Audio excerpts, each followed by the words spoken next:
The Mianus is a wonderful stream.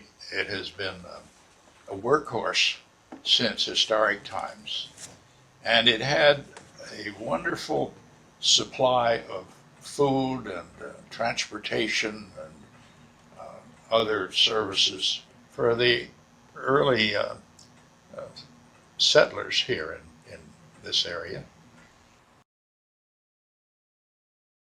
No. Take 5. There is a story which relates to the War of Independence against the British. General Tryon of the British Army left New York City and headed northeast and into Greenwich and the Connecticut area and the Coscob area. He had 1,500 troops, and they had wagons which they wanted to load up with loot, and they also planned to take back cattle and other livestock that they could find.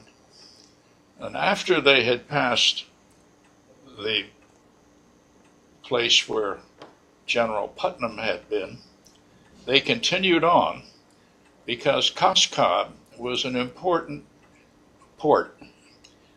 It was a place where sailors took the farm produce directly to New York and sold them in New York. So there was a lot of activity and people in the Coscob area. And just above the Coscob Harbor was the location of this dam, just above tidewater.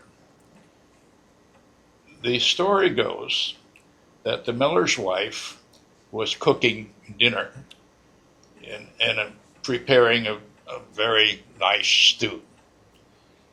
And of course, when the British soldiers came, they decided they were hungry, and no doubt they were. So they ordered her to serve them the stew which she had on the stove. And after they were seated and ready to eat, she picked up the pot by the handle and tossed the whole business into the pond. That's the story. Unfortunately, there are no documents and no other records of this ever happening, but it has been a part of the folklore of Coscob for many years. And this is the only time anyone has ever come up with any evidence that might relate to that story to generate power. I really loved the river, and there was a time when I was walking the river almost every day. You just absorb a great deal of information about the river when you do that. And I was walking there one day. It was in the winter, probably February. And I think it was the year 1958, 1959. I could be off by 1 year. And we were concerned about the level of flow. This area that we're going to talk about was below what is now the water company dam. And the water company regulated the flow coming past that dam. And that winter, we had a very severe drought. It wasn't entirely a drought, but what water that was there was frozen up and stored as snow and ice. And even though the Barg Reservoir had been completed only 5 years before, the flow below the water company dam was extremely low. It was so low that when we got to the river, and I say we, my dog and I went there, you could walk across the river without getting your feet wet. It was that low. And the dog and I nosed around. He had a much better way of checking things than I did, but I saw in the bottom amongst all the cobbles and stones, a strange-looking circle. And I bent down and looked at it more closely, and it appeared to be an object of some sort buried in the stones of the bottom of the river. And so with some effort, I managed to dig it out. And it turned out to be some sort of a rusty old kettle. And it was packed tight with stones. And I thought they kind of looked like dumplings. Well, I got the stones out, and I wanted to see if there was some identifying mark on the kettle.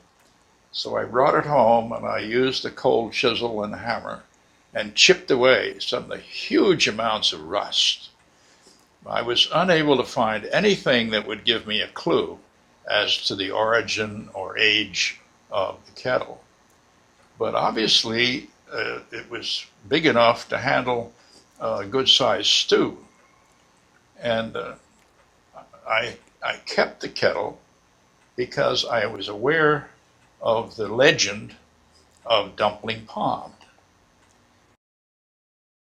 I found the pot in the bottom of the Mianus River, right next to a little island. And the location is above the remains of a dam. There's not much left, just a couple of constructions on both sides. And I was told that dam was known as Cox's Dam. You have to remember these dams had a long life and were owned by many different people, so there could be a better name for this particular dam. In any case, it was big enough to provide a very good-sized pond, and it's entirely possible that that pond was a very important part of the Mianus River industry at the time. This pot is so interesting to me that I photographed it, and I sent copies of the photos to the state archaeologist. And it was he who checked with his colleagues in the state, and they are the ones who describe the way it's made. The actual construction is from two pieces of cast iron, and they are joined together just below the ears. And the structure of this kind, according to the archaeologist, was used in the colonies between about 1750 and 1850, which fits the date of the probable event known as Dumpling Pond. He also described for us that the base of the pot is flat. And this pot was designed to rest on a flat surface for heating and cooking. And in the early days of the colonies, that was unusual. Most cooking was done before an open fire in a fireplace.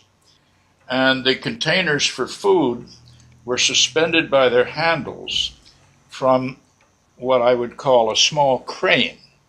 And this piece of metal would support the pots over the fire. And the cook would move the crane on a pivot out where they could charge it and discharge it. And in general, those pots were kept on the crane, and the food was served directly from the hot pot onto plates and so forth, and then the plates were distributed to the dining table. So this pot is unusual because it represents an advance from those pots which generally had a rounded bottom.